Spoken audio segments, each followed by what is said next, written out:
Good afternoon, everyone. Welcome to today's. Good afternoon, Dr. Bodia. So welcome to today's enrichment seminar. Today we are going on the series 4, and the topic is democracy and human rights in West Africa. Thank you all for being here today. So West Africa is characterized by these diverse cultural, ethnic, and religious groups. With over 360 million people, the region has experienced a significant political and economic transformation in the past few decades, with some countries transitioning to democratic governance in the early 90s. Despite notable efforts towards democratization and promotion of human rights, the region faces significant challenges in achieving sustainable democratic governance and protecting human rights. The West African region's political and social stability is significantly impacted by several issues, such as political instability, poor governance, corruption, ethnic and religious conflicts, terrorism, and poverty, which also increase the vulnerability of marginalized and disadvantaged groups, including women, children, disabled, and older people. So this enrichment seminar will try to explore the challenges and opportunities for promoting democracy and human rights in West Africa. So without any further ado, Dr. Bodian, who will be today our moderator, can take the floor whenever you're ready. Yes, thank you so much, Alioune.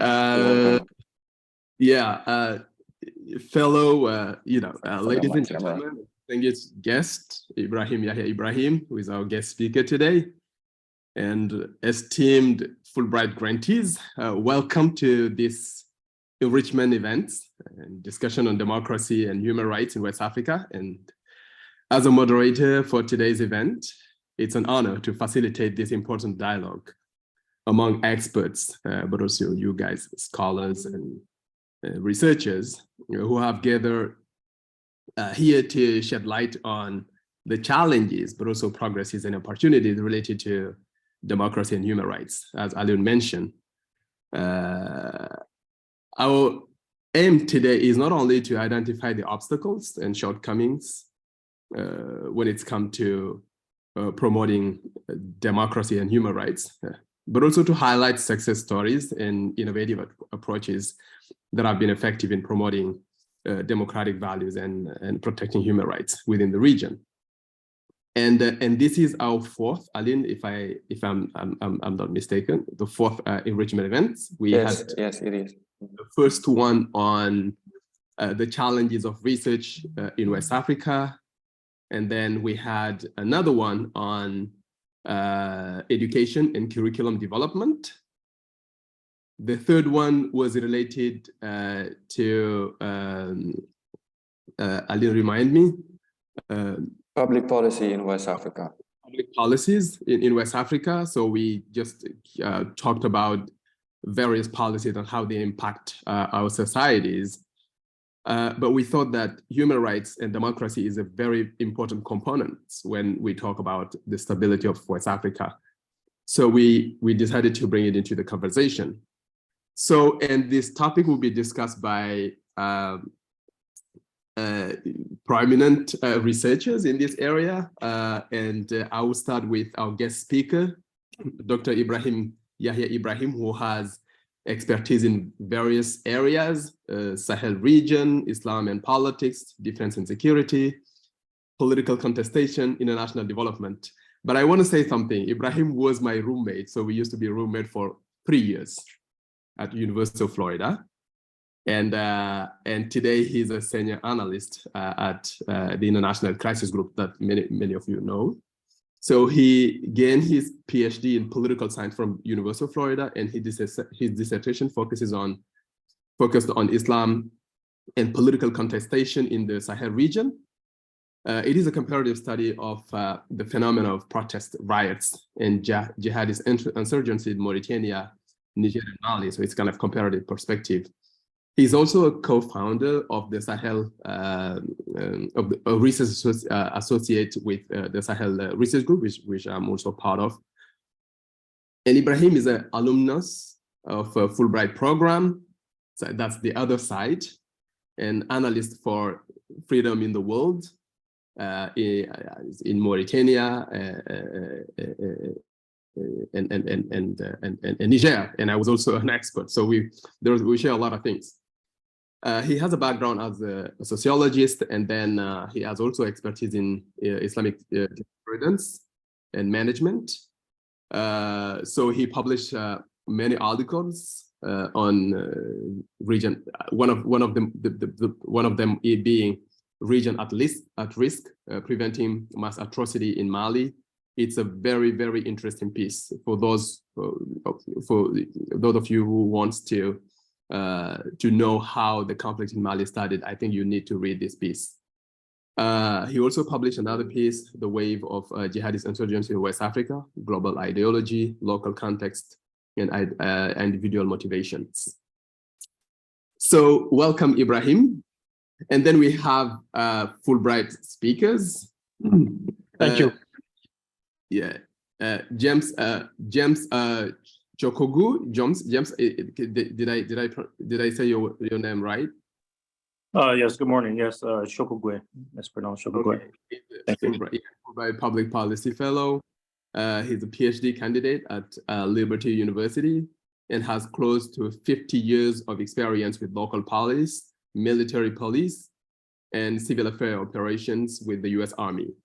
He has worked in Tunisia, Djibouti, Kuwait, and for 3-month public health research project in Senegal and the Gambia, researching infectious diseases.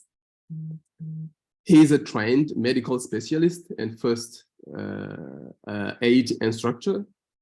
His Fulbright proposal was to undertake a whole of governance strategy in implementing an early warning system in the coastal West Africa region to respond to CVE issues, especially related to public health and involving security cooperation.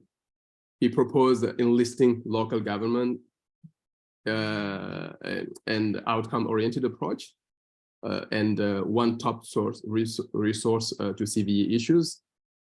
This agenda involves governance security, political and social conflicts, disturbance management, and follow on with local partners, including ministries of defense and interior, community police, armed forces, and judicial legal partners, with public health as his project starting points, and his experience coordinating logistics and identifying strong local partners for DoD.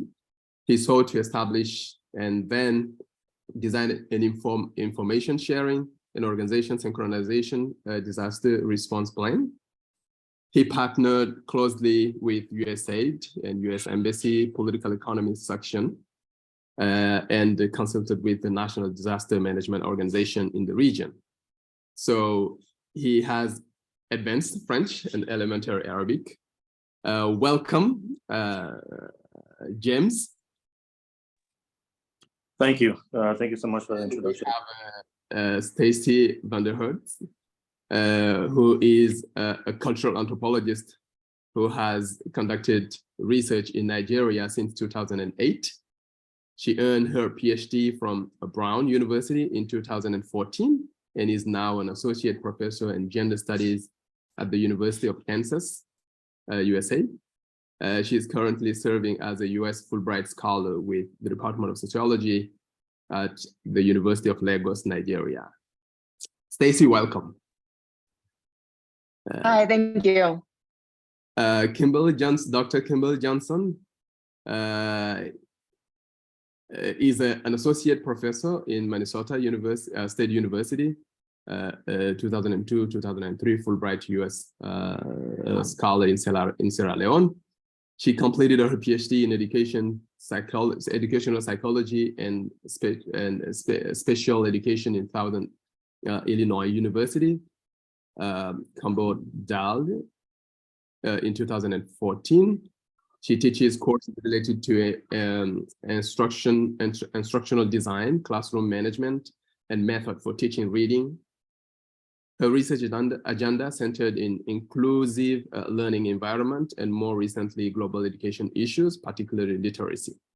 Dr. Johnson was a specialist in education teacher in the US public school system for 20 years before beginning her career in higher education. As a public school specialist, special education teacher, she worked with children with mild and moderate learning disability, autism, cognitive disability, and emotional behavioral disorder in inclusive instructional settings. So please join me to welcome our speakers. So without further ado, I'll just give the floor to Yahya Ibrahim, who will open this conversation. Dr. Ibrahim, the floor is yours.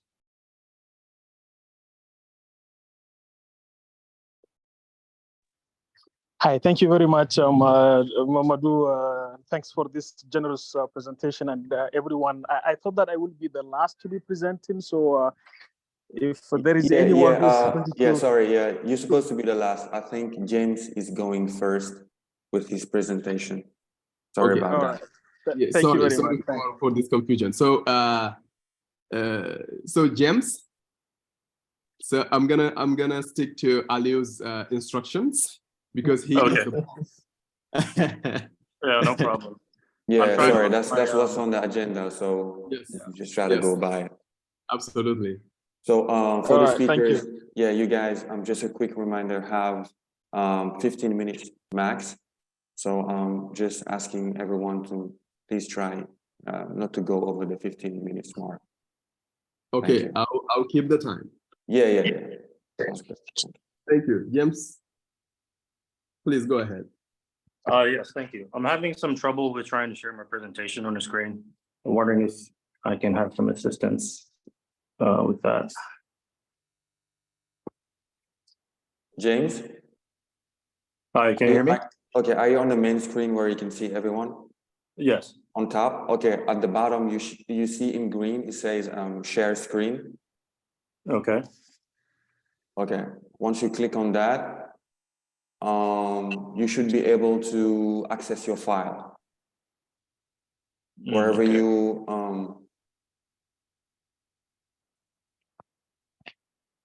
Okay, I'm looking through the Google Drive now. Just give me 1 second.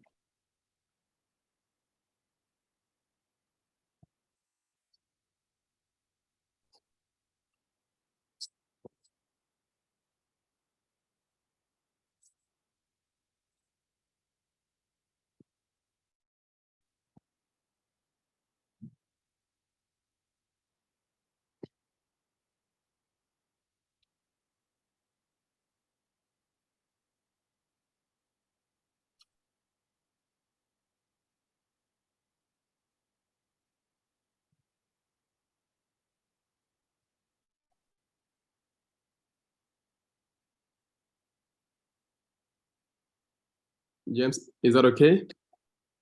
Yes, I'm currently looking at the Google Drive and uploading the presentation.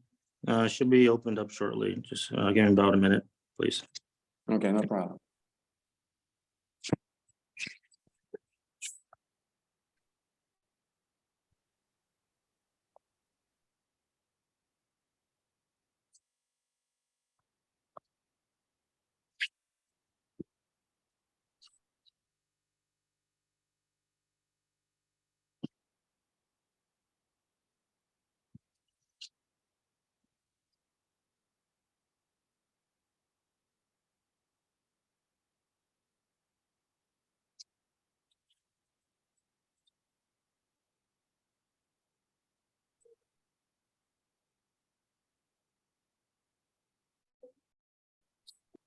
All right, so I pressed on share screen on the Google Drive.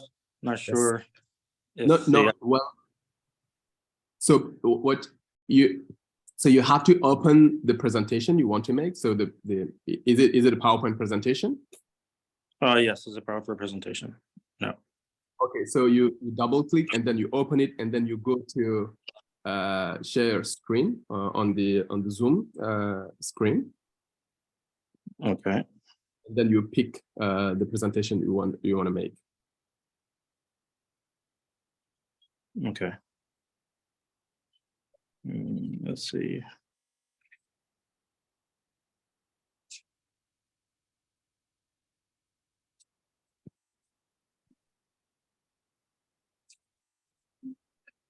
Alternatively, you can send it to Aliu. Okay. I think I sent it him. I sent it to him a couple of days ago. Aliu, maybe you can share it from your laptop.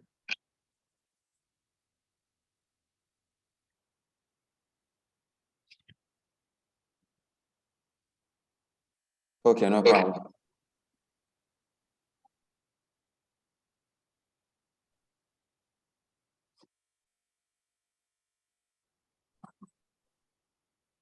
Okay. Okay. All right. Thank you. Thank you for your patience as I get started here with the presentation with the focus on Burkina Faso and its implications on democracy and human rights in West Africa. Can everybody hear me okay? It's good. Yeah. Ali, could you put it in a Japo mode? Stop. Japo. Next. Again, next. Yes. Japo. Yes.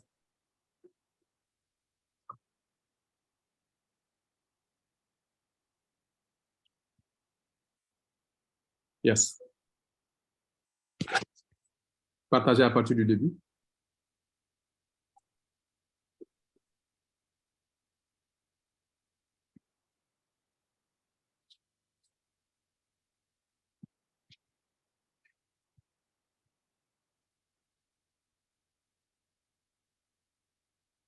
Okay. Okay, we good? Yeah. Okay, go ahead. Yeah. Okay, perfect. All right. So in this presentation, I'm going to focus particularly on Burkina Faso and how it impacts the greater West Africa region.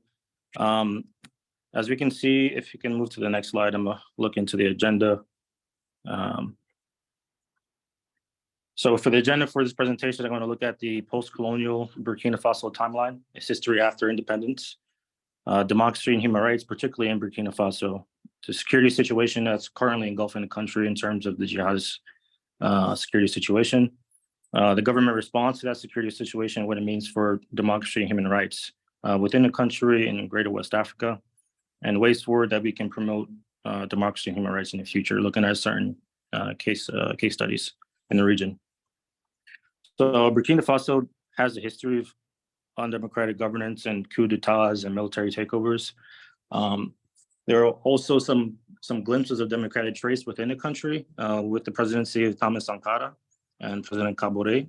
There were some democratic traits or some elections there that showed that the will of the people could be put forth in an election. For greater strategic context, we have to look at the NATO intervention in 2011 in Libya and the jihadist conflict in Mali in 2012 and to the current time frame that kind of destabilized the entire region. All right, this eventually made its way to Burkina Faso's borders that created some issues that we see now. So you have to look at insecurity, the porous borders, non-existent governance, marginalizations of certain ethnic groups that created grievances and a rupture between the Kabore government and its military, which led to the coup d'etat of 2022. All right, so 2015 onwards, we start seeing increasing jihadist attacks and security force operations within Burkina Faso. And this eventually lead to high levels of violence where almost 50% of the country is out of state control. All right, so we can move to the third slide. I can't control the next button there from your end. Is the one you wanted, James? No, not the first slide. The third one with the photo.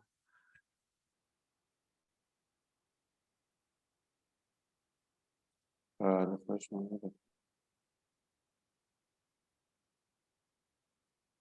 This one? Let's see.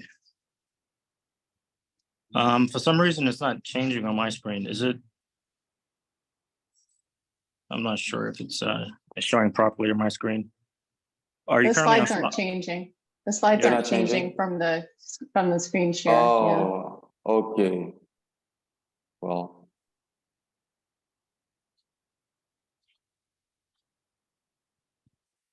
Well, anyway, I can just talk through it without the presentation if it's fine. So you can just for sake of time. All right. So pretty much from 1960 onward, you can look at 1966, 1980, 1982 to 1983, 1987 to 2014. These were dates where these were years within Burkina Faso where there was a coup d'etat by a military personnel against the previous military government within the country. So the majority of presidents within Burkina Faso had a military background and they took over power by force. As I said before, there was glimpses of good governance within Burkina Faso with Thomas Sankara. He had some reforms within the country in the 1980s that had to deal with increasing the literacy, the vaccination, and improving the health system, the infrastructure, and he even promoted women's rights in terms of banning polygamy and trying to stop the genital mutilation practices against women. So in terms of democracy and human rights, I like to define it first. And so democracy here, as we can see, is that it is the will of the people and is the foundation of government and the source of legitimacy. Human rights is the inherent right to all people and should include the right to life, liberty, freedom of speech, and freedom of movement. No subjection to torture or arbitrary arrest. Now, in the frame of Burkina Faso, we can see some democratic glimpses. In 2014, President Compaoré, he was a military leader who took over from Thomas Sankara in 1980s. He had a 27-year rule within Burkina Faso, but in 2014, he resigned after popular protest against him to run again for another mandate. So he resigned peacefully, which led towards the first elections within Burkina Faso in 2015. And he was subsequently elected. President Kaboré was elected, and President Kaboré was elected subsequently in 2020. All this democratic gains were short-lived due to the 2022 coup by Lieutenant Colonel Damiba. He was eventually overthrown in a coup d'etat by the current president, Captain Traoré, who is a transitional president currently right now in charge of the country. All right, now we see right now in a 2022 situation, a restriction of the press, such as Radio France Internationale and France 24 has been kicked out of the country. Some of the journalists have been detained, deported. The security situation has decreased significantly, and you start seeing human rights abuses by security forces in cities like Karma and the Karma, Burkina Faso. There was allegedly 150 civilians killed. This was reported by Human Rights Watch, Amnesty International, and other organizations that conduct investigations after the fact. Obviously, this was denied by the current government, and apparently there's their own separate investigations being conducted to see who was actually at fault in this operation that killed 150 civilians. Now, I wish you can actually see this, but this is just a map. We're looking at the current security situation in Burkina Faso. So it's in slide 5. Thank you. So we can see here in 2013 all the way up to 2015, this is where the epicenter of the jihadist activity in the region was in Mali. Now, you have to look at the strategic context here. We see the French, they intervened in Mali and starting in 2012 and 2013, they conducted an operation called Serval in order to oust the jihadists from central Mali and northern Mali. And a transition operation to Operation Barkhane, which created more of a regional approach to try to contain the jihadist threat and kind of look at post-conflict stabilization operations after the successful overthrow of the jihadist control in central Mali. So this kind of started pushing the operations.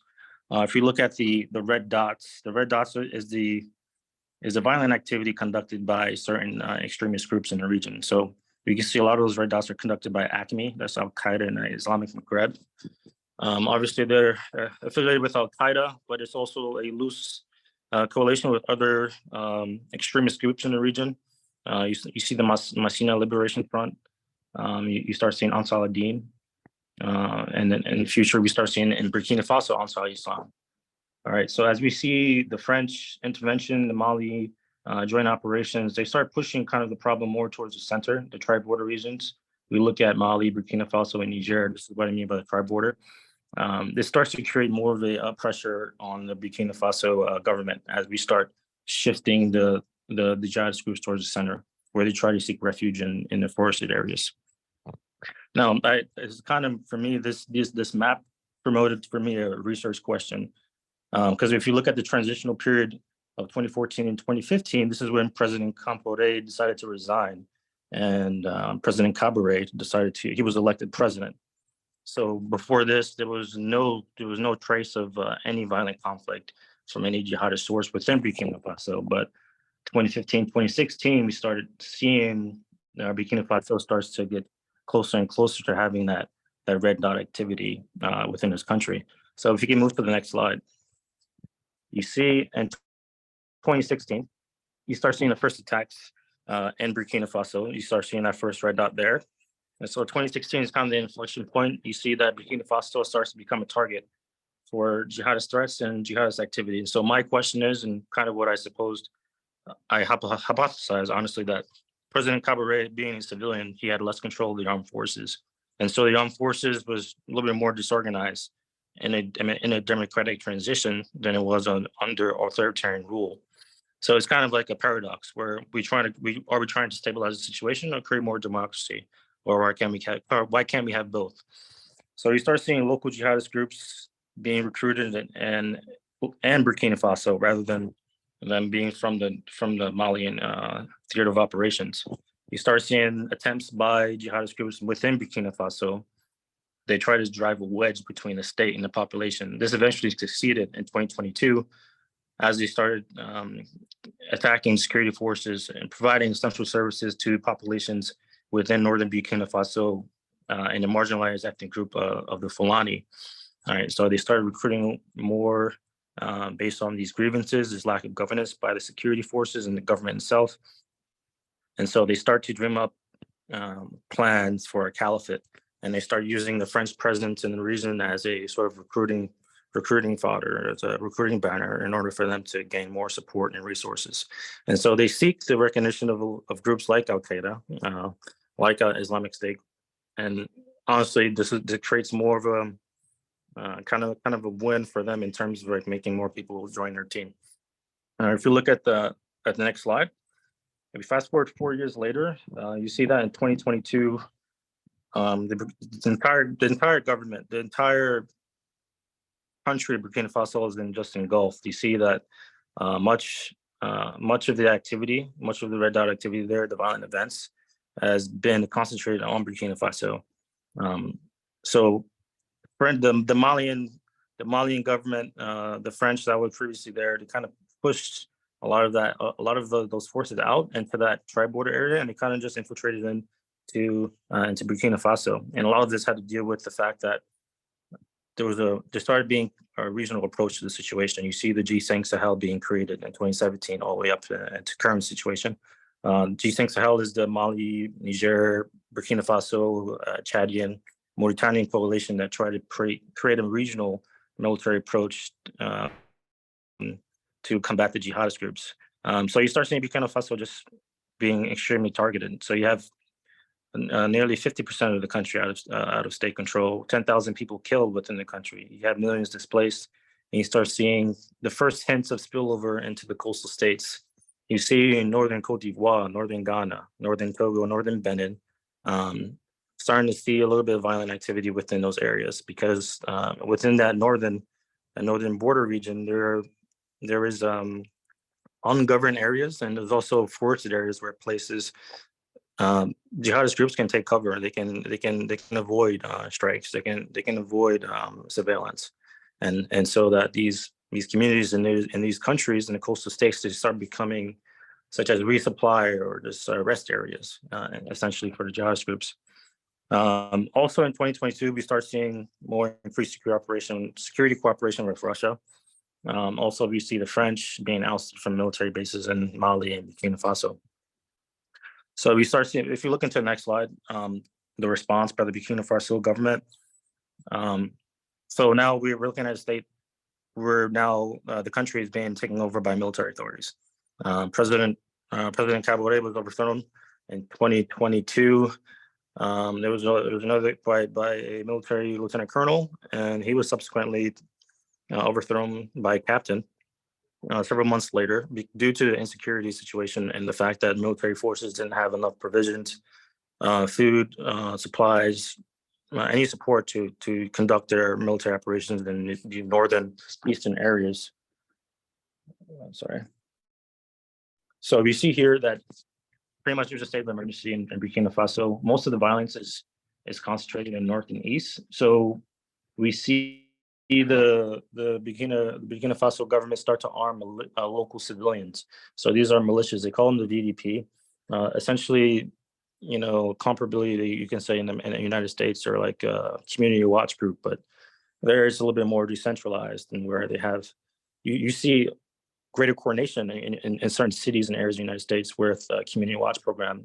But we don't really necessarily arm our community watch program, the citizens in there, and they who wants to protect their neighborhood.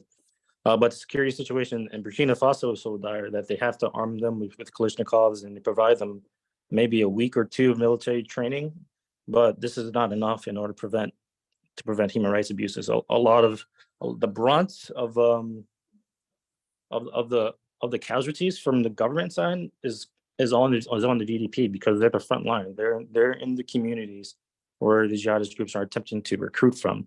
So this creates risk of extrajudicial killings, and there's not enough military training with these militias, and so it creates a lot of problems in terms of the population trust with the government, because the militia, even though they have 1 week of training, they're an extension of the government by being armed by them. So now you start seeing curfews and restrictions in place of different vehicles. Jihadi groups such as Ansar Islam, they like to use motorbikes, and so you start seeing a restriction of freedoms that was previously there in the country, but now it's not there. You start seeing a general mobilization. So the country is calling for people over 18 to be to fight for the government. If you're 18 male and you're able to fight, you have to fight in order to preserve the state.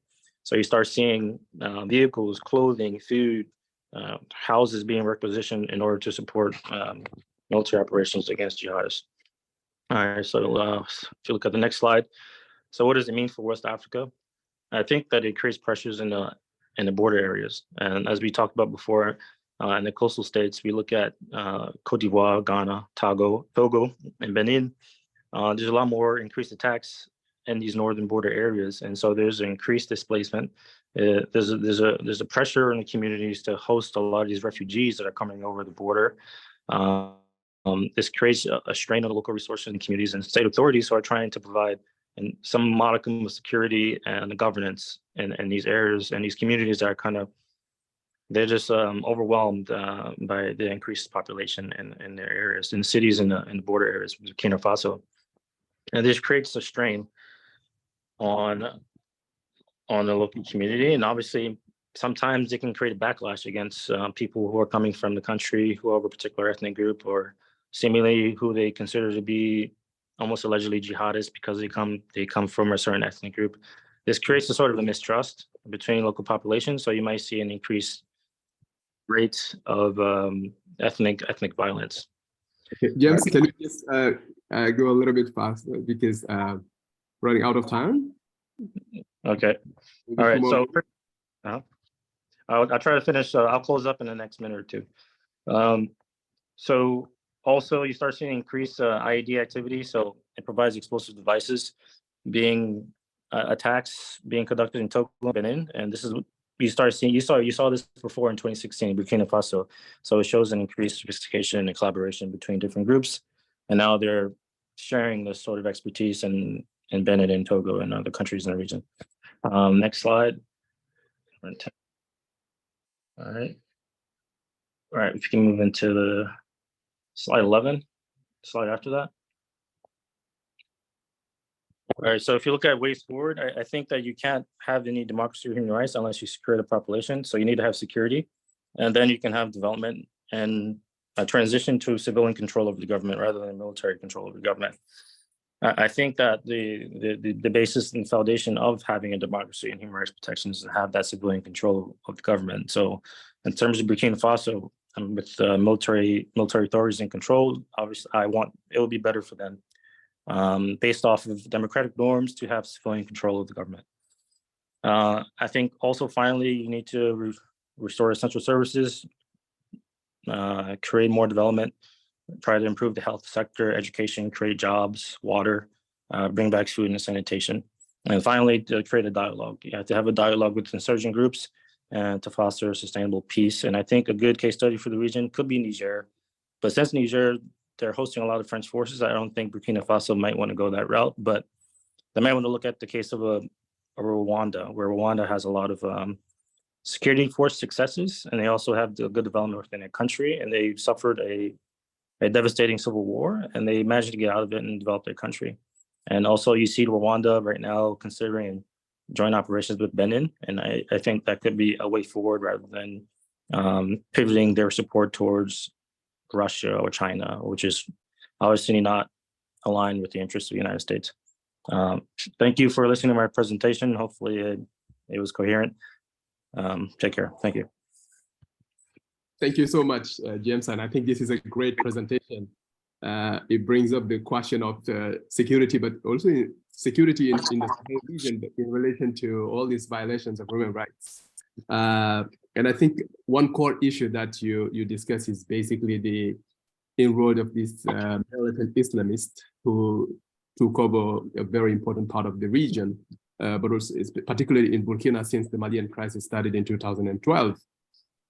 And I think there's been ever since 2012 many violations of human rights as a result of the state beating retreat and leaving many parts of the country in a sort of vacuum that have been filled by other groups, or let's say providers of security services, but also public services such as jihadists and other groups. And I think it's very important today to discuss this kind of changes that are going on in the region, especially the return of military coup and how they also come with restriction of freedoms with the general mobilization that also weaken democratic institutions.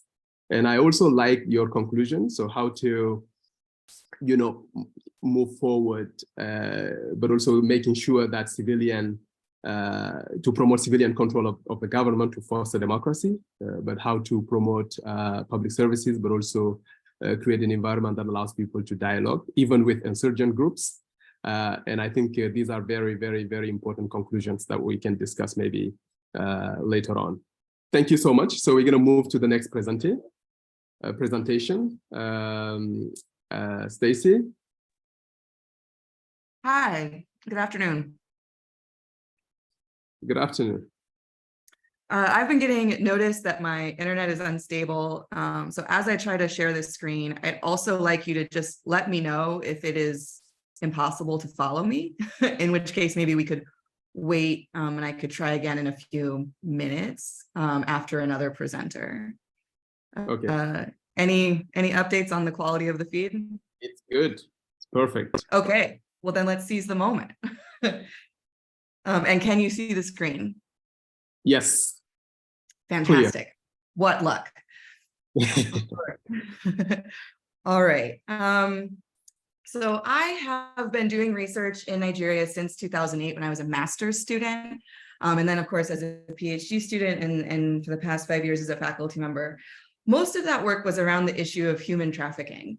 And when I was invited to share that in today's presentation, I was excited to kind of think about the difference between the way human trafficking has been addressed in Nigeria as its own issue, separate from a human rights issue. And I want to share that with you. But I also, the more I thought about it, transitioned from thinking of this as one case study really into two, which brings me to my current research, which is not about human trafficking, but about other legal movements in Nigeria, in theory, to protect women's rights, especially against gender-based violence.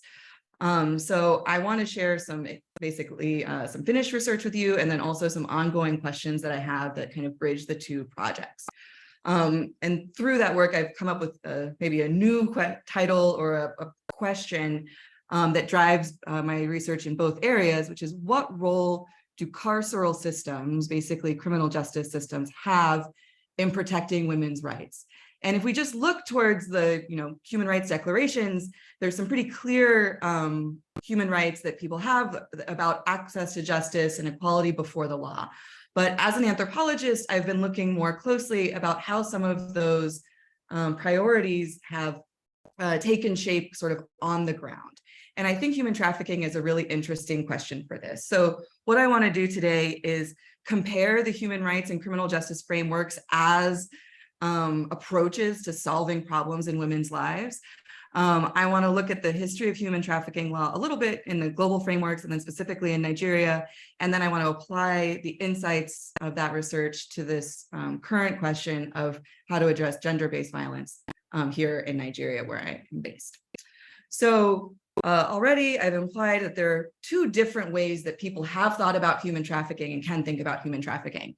That during the 1980s and 90s, it was primarily presented as a human rights crisis.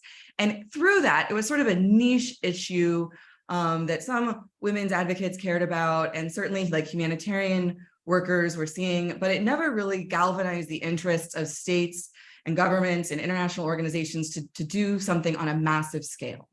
But also during the 1990s was increased attention towards other problems in the world, specifically around migration, open borders, border crime, border security. And you can see this in increasing xenophobia in the United States, changing laws around our own borders, similar things happening in Europe. And those ultimately galvanized real interest at the UN with a series of conventions hosted by the UN Office on Drugs and Crime. And these different conventions would establish new international law in the late 1990s that would govern transnational crime like mafia work. It would govern border security, and then also create what was known as the Palermo Protocol in the year 2000. So in the year 2000, the UN passes this landmark legislation that outlines what a criminal justice approach to human trafficking could look like. And instead of just sort of maybe floundering further, that Palermo Protocol has become the foundation for hundreds of states to adopt their own anti-trafficking law, criminalizing human trafficking in their own countries around the world. So since the year 2000, when the Palermo Protocol was passed, we've seen just this worldwide proliferation of national legislation that criminalize human trafficking. That proliferation, I would argue, reflects was made possible by some of the differences between a criminal framework and the human rights framework. So in very basic terms, a human rights framework, like the UN Declaration of Human Rights, lays out the obligations of governments to protect people's individual rights. And those governments, in signing on to these human rights treaties, oblige themselves to offer those protections and to promote the human rights of people within their borders. So the individuals and groups possess human rights, but it's ultimately governments that are responsible for promoting them. And that means that when there are violations of human rights, it's not just individuals who are responsible, but it's governments who are inherently being held accountable in a human rights frameworks. That although you might have state agents participating in the violation of human rights, it's fundamentally, or it's often been used as a critical framework, a way to hold states accountable and to check state power. On the other hand, a criminal justice framework really isolates the kind of harm between a criminal and the victim, that the criminal is the one responsible for wrongdoing and the victim is the one that bears the burden of that. And the government is just there to punish that criminal or do other forms of restitution for the victim. So in a human rights framework, part of that critical edge means that you can focus on the conditions of vulnerability and not just the harm itself. That human rights are violated when entire groups of people are not given equal protection of the law, are not given the right to dignity or the security of persons, that all of those things provide some broad categories that let us address really root issues of vulnerability in different populations. that also means that when groups are consistently vulnerable to exploitation, governments are actually responsible for rendering them exploitable. In the case of migration, the common example is, migrants, undocumented migrants are vulnerable because undocumented people don't have access to legal protections in the states where they find themselves. That migrants wouldn't be so vulnerable if governments just secured the rights of all people as they are committed to. So governments bear the responsibility for the vulnerability of undocumented migrants before a trafficker even enters the picture. And a human rights framework gives us kind of language to talk about that exploitability rather than just the act of exploitation alone. In doing that, we can check state power. And that is why I was suggesting a human rights framework for trafficking was essentially unpopular or a non-starter.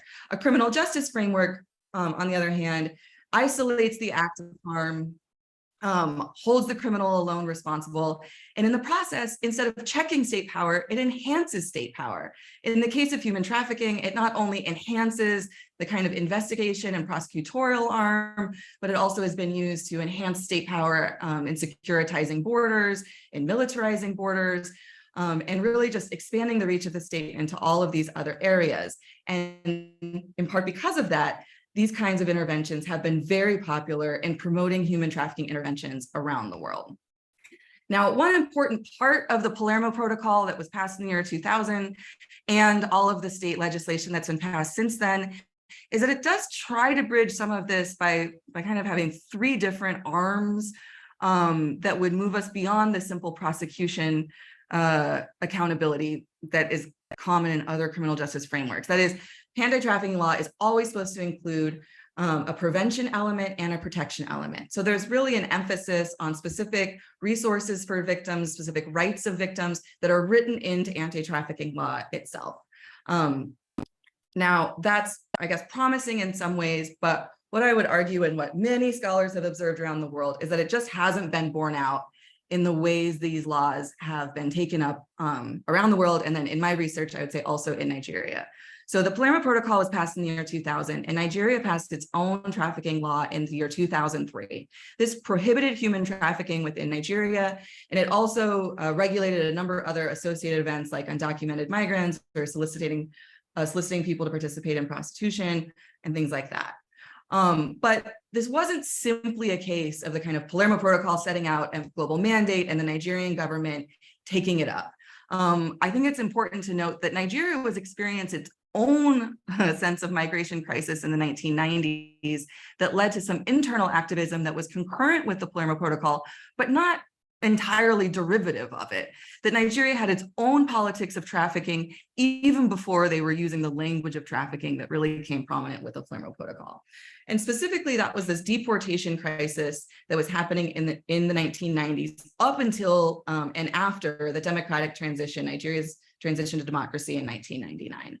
So during the 1990s, as European countries were experiencing the same kind of border tightening, xenophobia, mass deportation efforts, Nigerians abroad were suffering from those policies. In particular, there were these significant populations of Nigerian women who had migrated to Italy in the late 80s to work in farming and other industries. When those industries were not lucrative, a number of women transitioned to working in sex work, especially in northern Italy, but really across the nation.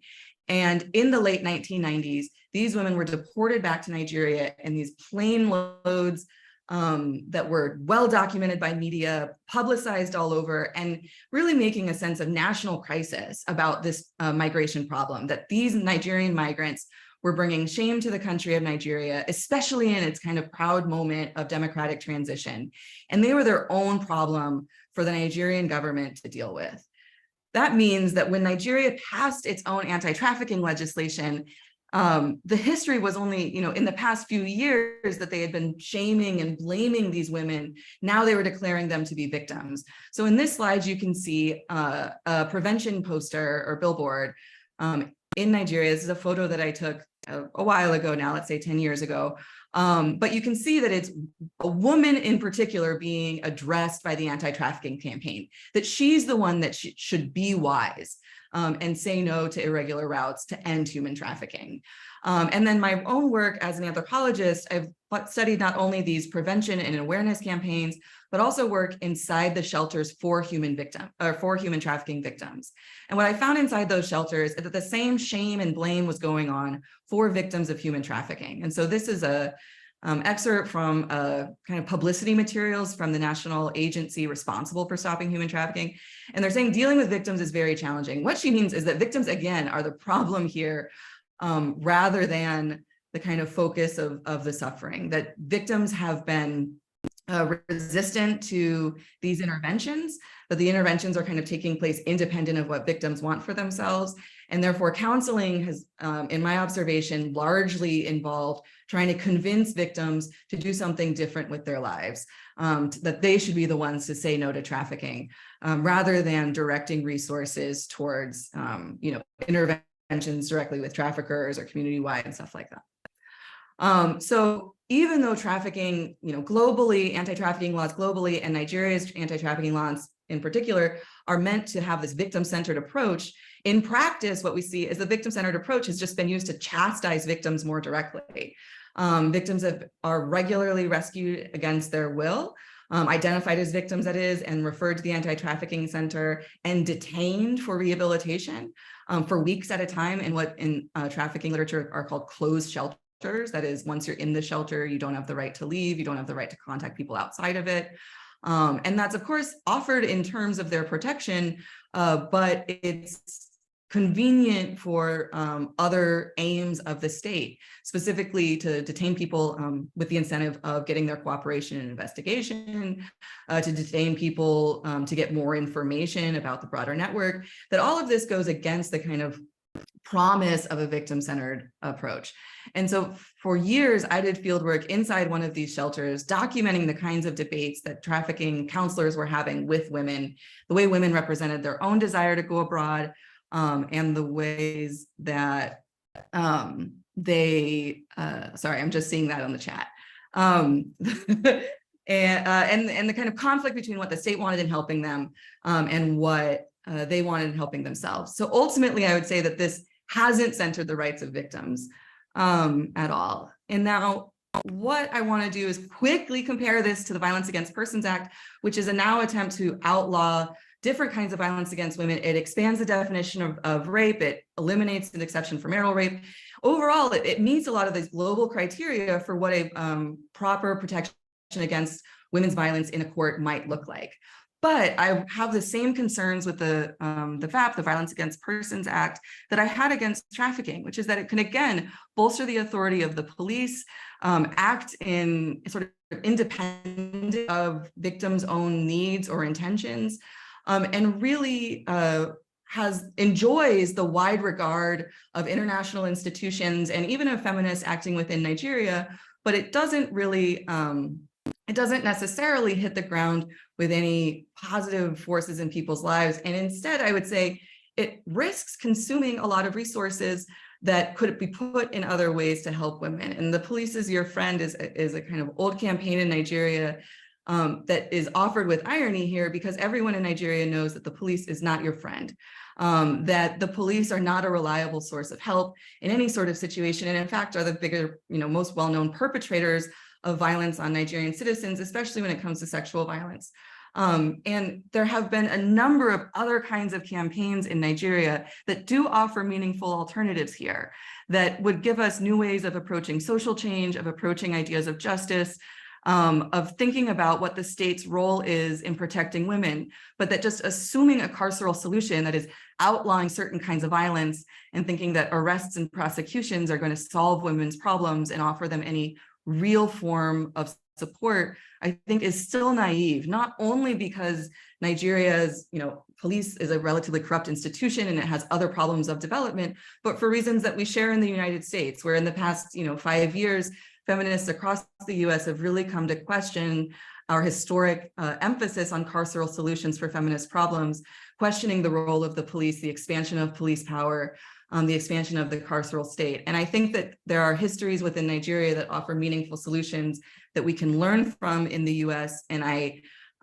bring some of those concerns to my ongoing research about the the Violence Against Persons Act with real curiosity about how it has sucked the attention of feminists in Nigeria and sort of taken away from more cutting critiques of the state that those social movements had been supporting before the VAP kind of took over the room.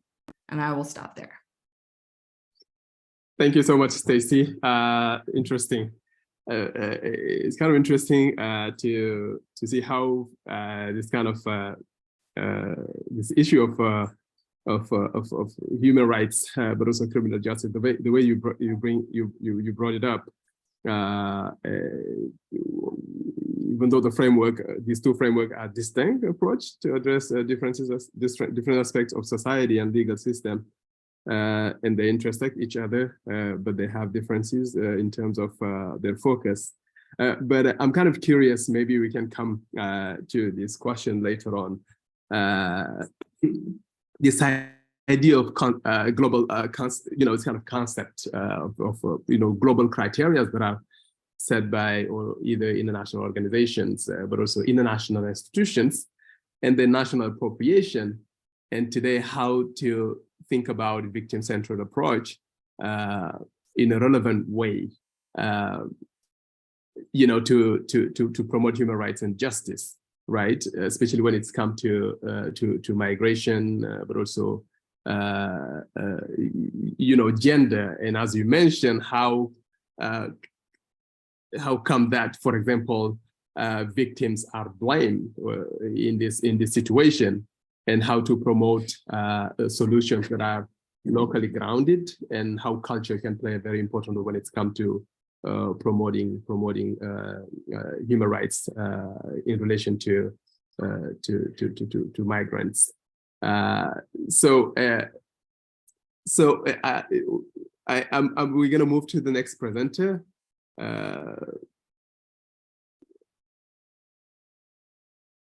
Dr. Kim? Kimberly Zhang. Yeah. Kim, are you here? Yes, I'm here. Can you hear me? Yes. Okay.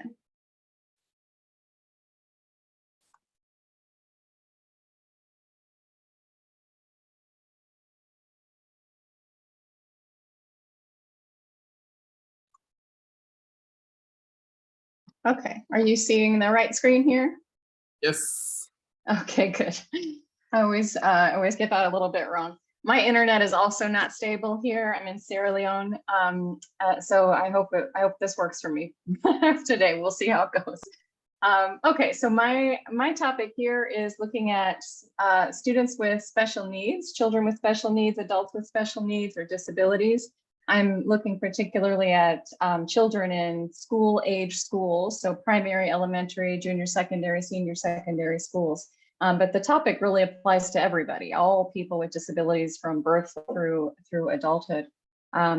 So 16% of the world population experiences a disability that impacts their daily life.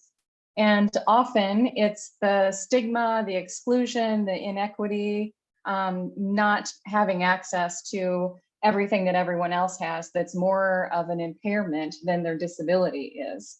Most people with disability, especially when we know that 80% of people with disabilities, their disability is mild. And so they're able to manage their disabilities. And so a lot of times it's the other people that they have to deal with that's more of a problem for them in their lives than the disability itself. You are probably all aware that the United Nations had a convention on the rights for persons with disabilities in 2006, and many countries signed this convention and put policies in place related to the protection of rights for people with disabilities. Sierra Leone, Article 24 calls for inclusive education at all levels in this act in particular. And Sierra Leone was on this already before the CRPD. In 2004, they included children with disabilities, a nod toward children with disabilities or people with disabilities, and said that they should be treated humanely and that they should get to go to school. In 2007, that same language stuck. In 2011, they developed a Persons with Disabilities Act And that also resulted in a national commission for persons with disabilities. And so this was looking at people having rights as far as employment, all the same rights that anyone else would have. Back to education then, the Free Quality School Education Act in 2018 included language, again, about children with disabilities, but it is more focused on girls who are pregnant or parenting and children who are considered vulnerable, who are in very, very poor families. And so this was supposed to eliminate any kind of fees related to schools.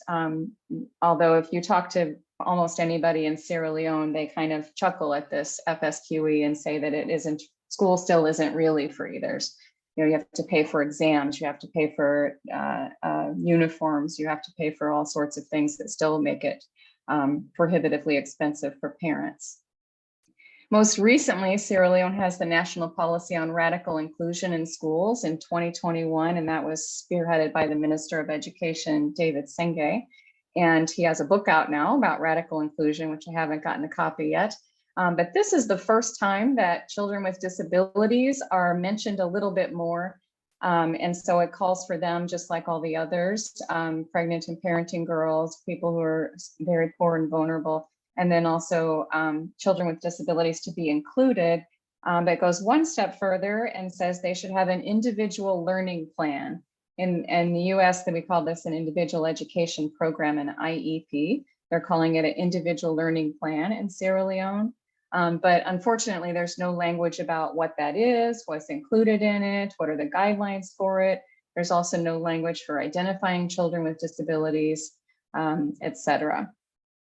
So my question is, how do we put any kind of action to these things? All of these policies are in place. I've been in Sierra Leone since September of last year, and I have gone to many, many schools, and what I see is that children with disabilities are not included in any kind of meaningful way. We have these policies, but when do these policies become practices, and how do we make them into practices? What needs to happen for people with disabilities to actually benefit from all these policies that say they should have equal rights, the same as everybody else?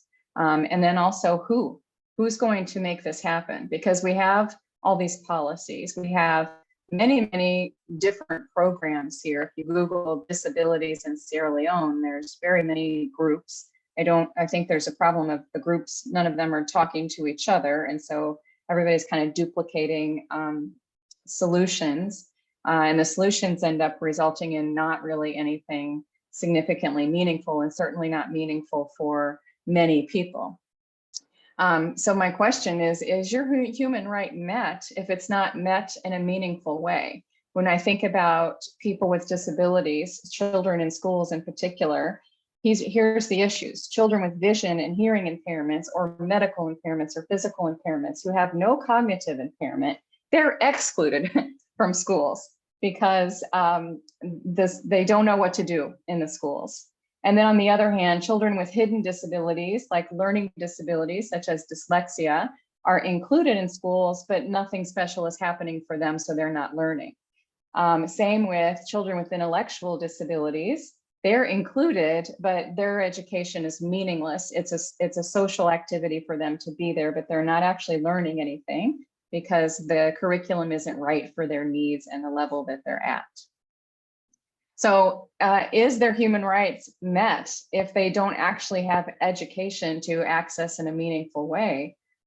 This is a problem here. We can't blame the teachers though, because we can't expect teachers to do something they haven't been taught how to do. When I go into schools, I see the same thing from one school after another. Teachers stand in front of the classroom. They point to things they've written on the chalkboard. The children recite what is on the chalkboard loudly in unison, choral responding, and that's teaching. And so the teachers have no understanding, haven't been told at all, I think, about simple accommodations that could be provided for children with vision and hearing impairments, or pedagogical strategies that are needed to meet the needs of children with hidden disabilities like dyslexia. or they don't have the freedom or know-how to adjust a curriculum for children with intellectual impairments who need to learn something completely different because of their limitations. Schools in general don't have the resources or the physical space to lower class sizes from what is sometimes 60, 70, 80 children in a class that would allow teachers to use instructional groups effectively. And so we can't blame teachers for these things. Teachers can't do what they don't know how to do. So policies have to become practices for people to actually benefit from them. And so if we look at my list again, my questions, the things that keep me up at night, what are the answers? When do policies become practices? Well, not until enough people get involved and make it a priority, which is difficult when we're talking about people with disabilities. When we see people with disabilities or we know about people with disabilities, it pains us. And so we look away from it. We don't want to get involved and we don't make it a priority. How do policies become practices? By translating them into actionable expectations and educating people, letting employers know you can hire somebody even if they're in a wheelchair, or even if they have another type of disability. Let's check and see if they can still do the job you want to hire them to do. People need to be educated about these things and exactly how to do them. And then what needs to happen? Well, lots of people need to come together and create a movement that snowballs and gets strong and gets loud for these people so that people start acting according to these human rights that should be in place. And then the answer to who, in my opinion, is the experts. Experts operationalize policies. Experts have to have the content knowledge, the real life experience in order to understand the practical pieces and make them meaningful. So my thing that I've been thinking about a lot here as I'm wrapping up my program in Sierra Leone is developing the experts and the expertise in people. Here at UNIMAC, UNIMAC was the first university, as far as I know, to have special needs programs. And it was all about hearing impairments. They had experts here helping to develop programming around hearing impairments and teaching people about hearing aids and things like that. They later expanded to an introductory level of general special needs education, and with the support of various expats and NGOs who have come and gone and not been in the game long enough to really follow through with the changes. I know there many intend to, and I know COVID recently kind of threw a wrench in that plan, and hopefully a lot of them will come back and continue the work. But it was still just an introductory level when we're thinking at the university about training people to continue learning about special needs education and trying to train more and more and more people. So my work here in this academic year has been to help them expand their programs to include all disability categories, and then creating a rigorous and relevant program with course content that really will create the experts. Because what I find is that people call themselves experts, but they really don't have an expertise in the subject matter. And I feel like it's the experts who are going to make things change in any given place. Experts are not created by Google. Experts are not made through somebody studying by themselves. They're not made by non-experts. And we see classes at the university where somebody with a master's degree is teaching a PhD level class, and they don't have the expertise.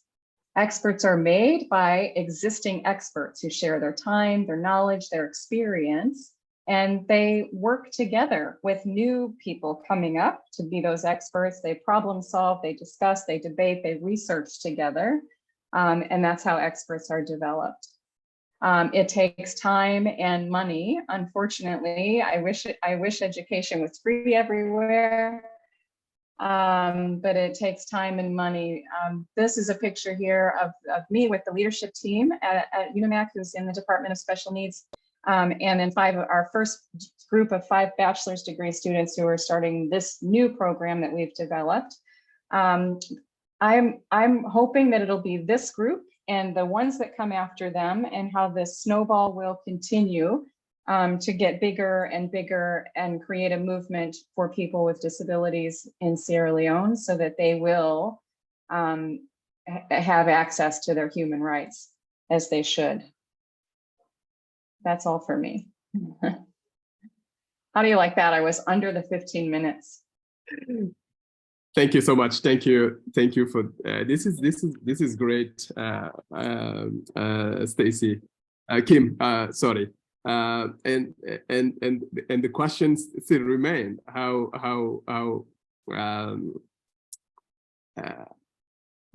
rights are right enough, and I think the question of democratizing chances of getting access to education, but also public services, is a crucial element today when we talk about democracy in sub-Saharan Africa, because as you mentioned, we don't have policies, but also the infrastructure to accommodate those who are disabled. And the education system is also a laboratory to basically observe how discrimination can sometimes be a reality, not because people don't want to act, but because they don't have the expertise. Even those who are in charge at the managerial level, or even the the ministry, which has the responsibility to implement those policies, sometimes don't have the expertise, and they don't know how to react because sometimes you don't have enough resources, and this is also this can be seen even in Senegal. It was not until recently that, for example, when you build a building, you start thinking about disabled people.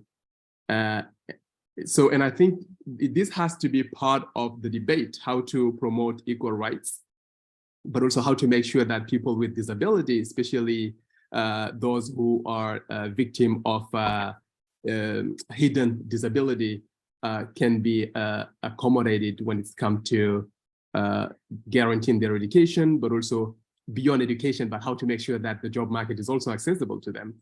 And these are very, very important questions that needs to be brought into the conversation. Thank you so much. And so we're going to move to the next presenter, and I think we're running out of time. Yahya Ibrahim. Thank you very much, Mamadou. Yes, I think we have less than 10 minutes, and I'm not sure, and I imagine that people would have questions to ask the other, all the panelists. So I think I'm just going to introduce my topic and maybe say a few things, and then I will pass on. I hope I will be done in 5 minutes, so that I allow at least a few time for questions. I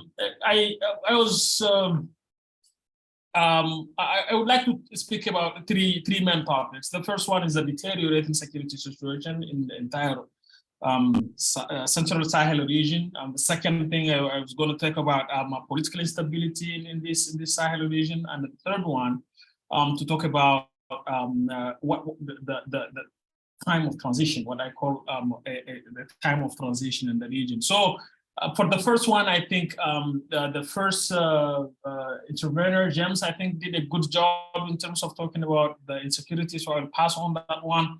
And the political instability, I would like to draw the attention to the fact that the insecurity has been largely in rural areas, but the consequences of it has been very destabilizing for the urban centers in the Sahel, in the three countries that I want to talk about: Mali, Niger, and Burkina Faso. We have seen increasingly a greater degree of disenchantment with the democratic elites. There is a deep crisis of trust in the public opinion, in the ruling elite who have lost quite a bit of legitimacy and credibility. There is increasing call for change that has been going on for a few years now. People look for a new leadership, and they have been looking for new leadership first among religious leaders. We remember how political contestations that were taken on a religious connotation were mobilizing much more people than secular political contestations, and that is, you can see it in Mali, in Mauritania, in Niger, etc. but when the religious leaders failed to channel these grievances, we saw people turn to military rulers who are today the flag bearer of the contestation against democratically elected regimes across the region. Just a reminder, over the last 3 years, we have seen 2 successive military coups in Mali in 2020, 2021, one failed military coup in Niger, 2 successive military coups in Burkina Faso in 2022. So this shows how volatile the political situation is and how unstable it is. Now, this volatility, I think, give us the test of major changes that are happening in the region. I think if we take the last 3 years, we see that we are in a time of transition. And I'm not talking about transition of government for regime, but a transition of era, a transition that is proportional to the change that we saw in the late 1980s to 1990s when we transitioned from military dictatorship to democratic regimes. But except for this time, we are transitioning from democracy to something else that I don't know yet. It could be a transition back to democratic system with new leadership. It may be transition to military autocracies, albeit one that legitimizes itself via election. Or worse, we may end up having Islamic Emirates, at least in some portion of the Sahel. That I think it's a possibility that we cannot rule out.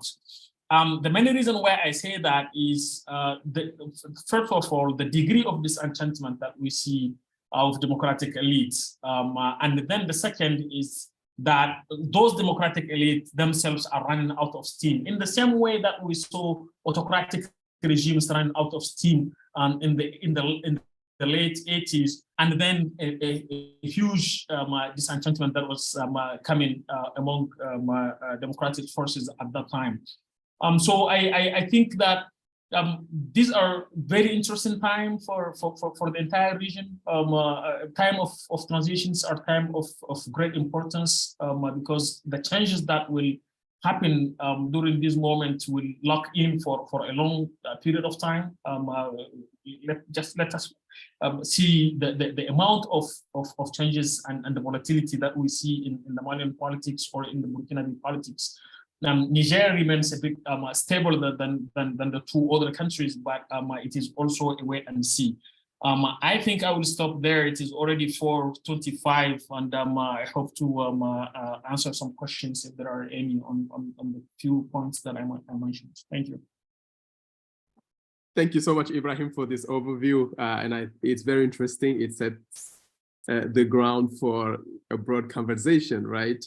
And I think all these topics are related, and I think the situation of instability in the region, and particularly the political instability, is making things a little bit complicated and putting further challenge to governments that are still facing difficulties when it's come to providing performing their regalian function. And I like the way you brought this transition that is happening today, and we don't know what's the dead end. What the end would be. Are we going back to some sort of autocracy or military rules, as was the case in the early 80s or late in the 70s, and today with the inroad of religion, are we going to experience some sort of religious emirates? And I think this is something many people are talking about, as Islam has become a reservoir of utopia, with people trying to appropriate the rule of the democratic game, but this time centered on Islamic mobilization. But at the same time, we have other groups who favor the use of violence to put forward their agenda. And I think this is a very, very interesting time for West Africa. And I think the lack of democracy, but also this prevalence of instability will also affect all the policies we are talking about, and also the promotion of democracy and human rights. So I think I'm going to stop there and open open the discussion, and those who wants to ask questions or contribute to this conversation, you're free to do so. So just raise your hand if you know how it works on Zoom.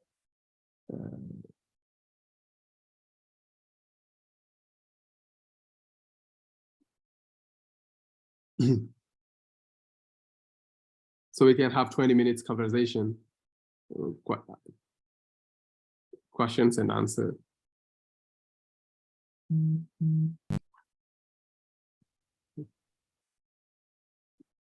Mamadou, did you say 20 minutes before? Because I thought that it was supposed to end at 4:30. 30, is that right? Yeah. Okay, maybe 10 minutes. I have a commitment, yes. Okay, that's okay. Right. Any questions?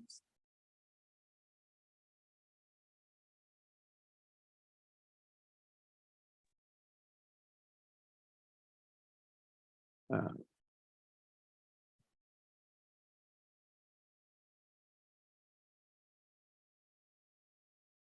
had a question for Kimberly. Yes, Hannah? Okay, so I was wondering, thank you for your presentation, by the way. Something that I've also seen in Ghana in terms of teaching is that in terms of resourcing, things are pretty tight. And so often the reason there's this kind of memorization approach to teaching is because other pedagogies tend to be more resource intensive. And I was wondering if you have resources or I don't know, something outlining ways to make pedagogy more engaging without necessarily increasing the price tag associated with that pedagogy. Yes, I do. We're working on that intensively here. Because a lot of times I go to schools to do professional development with the teachers just around just teaching reading actually here, and then identifying children with learning disabilities. But they're always expecting me to have some money to fund some additional resources, and I don't. And so I try to give them other strategies that they can use to maximize what they have and to use what they have. So yeah, I do, and would be happy to pass along to you what I'm working on, what we're working on, and what we've put together so far. Is there somewhere we could access that, or a write-up of it? I'd love to see read more about it, or. Yeah, not yet, Okay. but there will be forthcoming. But yeah, so nothing written up yet, but we're working on all of that. My program here is very, very practical and hands-on. Not a lot of time for writing anything yet, unfortunately. Okay, all right. I'll stay tuned then. Thank you. Yes, other questions? I do have two questions, one for Ibrahim, another one for Stacy. So Stacy, I'm kind of curious about the Nigerian case when it comes to human rights protection. And I know that there is some kind of, there's always challenges. Ibrahim and I was involved in Freedom House scoring. So I used to be a Freedom House expert for Mali and Senegal for almost 5 years. I'm just wondering to what extent, if there is any accountability mechanism to hold Nigerian government accountable when it's, in instances of violation of human rights. So you're talking about all these victims being accused and finally being blamed, apart from maybe international organizations, either domestic organizations that are powerful enough to hold the state accountable to any kind of violation related to migrants, especially these kind of prostitutes that you mentioned? Yeah, that's a fantastic question. And the answer is yes. There is this huge enterprise. When the United States passed its own anti-trafficking legislation, part of the law that they passed required our Department of State to evaluate every other country in the world in terms of their efforts to stop human trafficking along those 3 Ps, the protection, prosecution, and prevention. And so the US State Department has created a tiered ranking system where they offer an overall judgment or evaluation along with a kind of qualitative report on what that country has done in the previous year to stop human trafficking. And they've been doing this since 2001. In the 10th anniversary edition of the TIP report, they actually included the United States as well in the evaluation process. So in some ways, this model of accountability or surveillance has dictated the kinds of policies and programs that have been promoted in other countries, because although the international law, governments can sign on to it, there's not as much teeth to holding true to it. But the US State Department's TIP report will come with sanctions and other kinds of diplomatic pressures if countries fail to meet those standards. But one of the problems, and maybe this is something that we could draw analogies with the Freedom House reporting, is that when those metrics come to stand in for so much and so much complicated work gets reduced down to these simple measures. I mean, in the case of the TIP report, it's just a few tiers. It's, tier 1, tier 2 watch list, these kinds of really crude categories of performance, then it really reduces a complicated nationwide effort dealing with any number of, many factors into really crude terms of just how many prosecutions went through, how many victims did you help?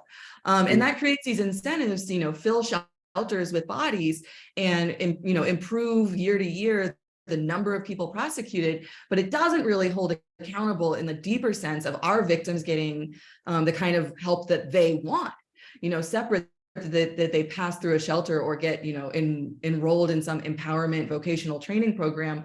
It makes it harder and harder to have a victim-centered approach when those metrics become the kind of political goal of a government to stay in the good graces of the US State Department.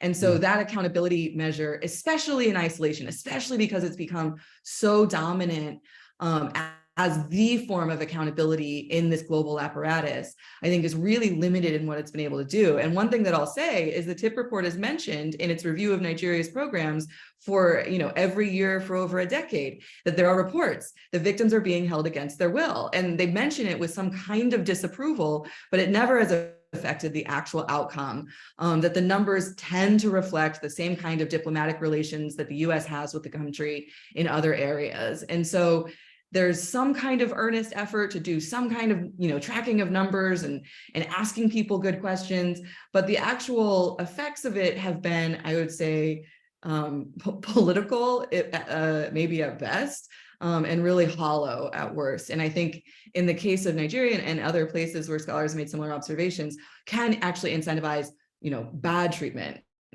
detaining victims so that it looks like there's people in the shelter when they do that annual reporting, rather than honoring victims' wishes for other kinds of support or just to be left alone. Thank you so much. Thanks. Ibrahim, I know that you have other commitment, but just one question. We know that, for example, in the Sahel, we have this return of military coups, and the military are applauded on one hand, but on the other, they are today accused of being the champions of censorship. No human rights, no criticism. And we've seen recently, for example, journalists in Guinea, Guinea-Conakry organized a free press-free day in protest of what they consider violation of freedom of opinion. Do you think that the return of the military, but also their populist rhetoric toward the West, but also toward traditional elite, is not another way of presenting themselves as, the Praetorian Guards, and keep basically running these countries and refusing any kind of transition to civilian rules? Do you see any sign of military taking over for a long time? Do I see any sign? I don't know, but I probably yes. I feel that it is very unlikely that the Malian authorities will turn over rule to civilian governments, to democratic elites. And in Burkina Faso, I think the question does not arise. Even in Guinea also, I do think that they might be there to stay. But I think that the case that is most striking is the case of Mali, because despite the fact that the military junta is also using all those restrictions that you mentioned about freedom of speech, arresting people, by including journalists, etc. They remain very popular. Recently there was a poll by Mali Nature, but also I think there are other surveys about the trust that people have in the military elites, in the military junta, and they score quite high in terms of trust by people. So it is quite striking that at the same time these people are cracking down on freedom and civil liberties and human rights. You see, for example, in Mali, the crackdown that they did in central Mali, where they killed 500 people, including some jihadists, but many of them are civilians. That has created an outcry around the world. But still, these military juntas remain very popular because people look at them as still being better than the democratic elites that they overthrew. And also by them using a lot of populist arguments to mobilize people around that, and this is working quite well for them. Now, are we going to go back to autocracies like we saw in the 1970s and the 80s? I doubt that. I think where the most likely scenario is for those military leaders to legitimize themselves via elections. So to be democratically elected, but then using authoritarian attitudes and way of governing. This, I think, is the most likely scenario. I think there is no going back. The way that the public opinion has changed, people have tested have had the test of liberties and etc. I don't think people would accept to go back to those settings. But some restrictions that people, I think, that can put up with, and that those military rulers can continue, ruling those societies. Thank you so much. Thank you. So if there is any other question or contribution. So I'm sorry, I really have to leave now. So thank you very much. It was really interesting to follow everyone's presentation. It was really nice. Thank you very much. And thank you so much. Thank you, Ibrahim, for being available. We really appreciate it.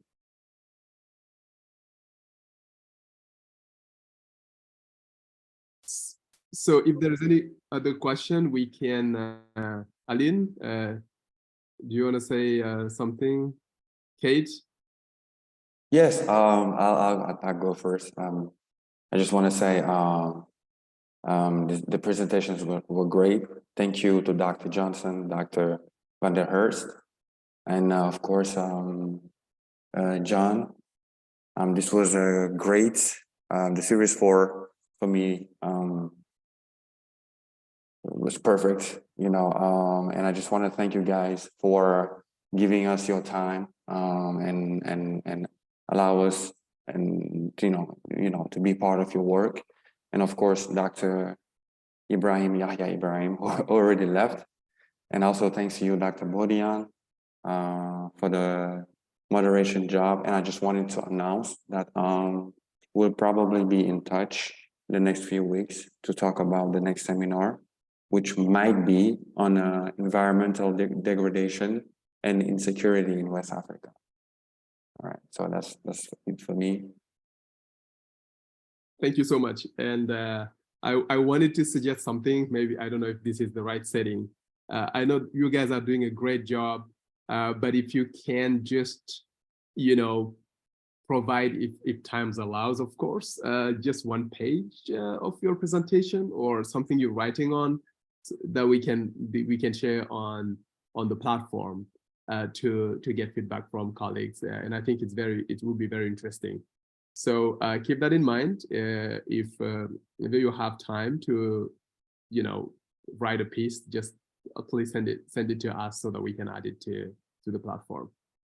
And thank you so much. We really appreciate, and thank you for being available. And I think this has been a very, very productive and interesting talk. And we can see how all these topics are, interrelated somehow.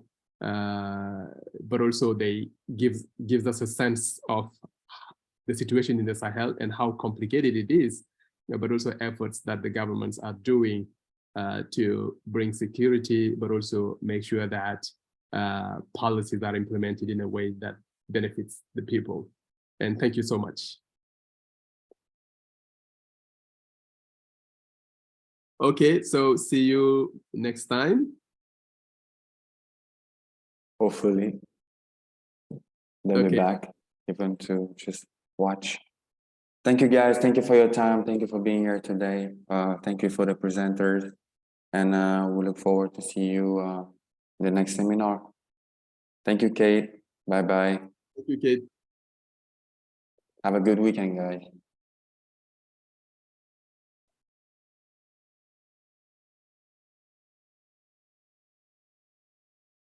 Mr. Bodian. Oui, Aline. Wow, affaire bi neex na de. Non, non, kay. Ça, c'est un bon débat. Et puis, j'aime bien un peu les sujets très divers, mais qui se communiquent aussi, quoi. Wow. Attends. Ouais, ñu ngi xoolal